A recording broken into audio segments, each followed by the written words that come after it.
उत्तर प्रदेश का विधानसभा चुनाव नजदीक है और बाहुबलियों की बात न हो ऐसा हो ही नहीं सकता।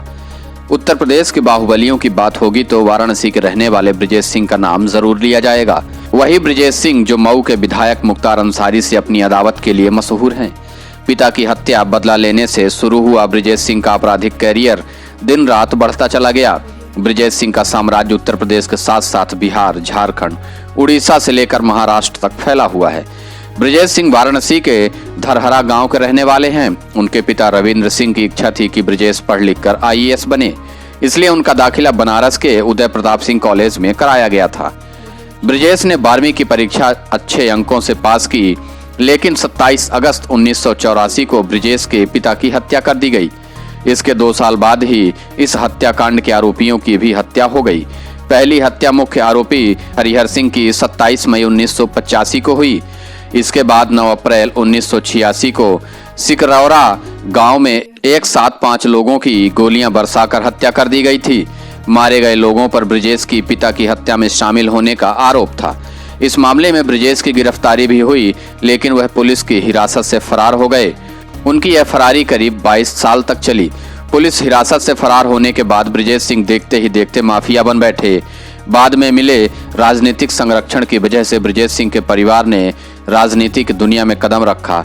वाराणसी, चंदौली, भदोही MLC सीट पर सबसे पहले उनके भाई उदयभान सिंह, फिर उनकी पत्नी अन्नपूर्णा सिंह और बाद में 2016 में ब्रिजेश सिंह खुद चुने गए। इस पर ब्रिजेश सिंह माफिया से माननीय में कन्वर्ट हो गए। उनके भतीजे सुशील सिंह चंदौली की सैयद रजा सीट से बीजेपी के टिकट पर विधायक हैं। एक ऐसा समय था कि एशिया की सबसे बड़ी चंदासी की कोयला मंडी के कारोबार में ब्रिजेश सिंह की तूती बोलती थी। इसके साथ रेलवे, PWD, BSNL के ठेकों में भी उनका तगड़ा दखल था। ठेकों का उनका कारोबार महाराष्ट्र, उड़ीसा, झारखंड, बिहार तक फैला था। कहा तो यहाँ तक जाता है कि ब्रिजेश के दाऊद इब्राहिम से भी संबंध थे। ब्रिजेश सिंह का नाम मुंबई के JJ अस्पताल में सितंबर 1992 में हुई 3 हत्याओं में भी आया था। इस मामले में ब्रिजेश पर टाडा की धाराओं में मुकदमा भी चला, लेकिन सबूतों के अभाव में अदालत ने उन्हें 2008 में बरी कर दिया। ऐसा तब हुआ जब इस हत्याकांड में मुंबई पुलिस के 2 कांस्टेबल भी मारे गए थे। इतना बड़ा माफिया होने के बाद ब्रिजेश सिंह अपनी पहचान को लेकर हमेशा सतर्क थे। इस वजह से उत्तर प्रदेश पुलिस के पास उनकी कोई फोटो तक नहीं थी। इससे पुलिस को उनकी गिरफ्तारी में दिक्कत आई।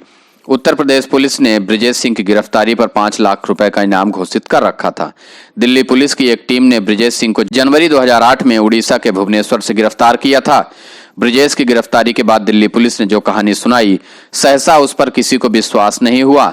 लोगों ने इसे आत्मसमर्पण के तौर पर लिया।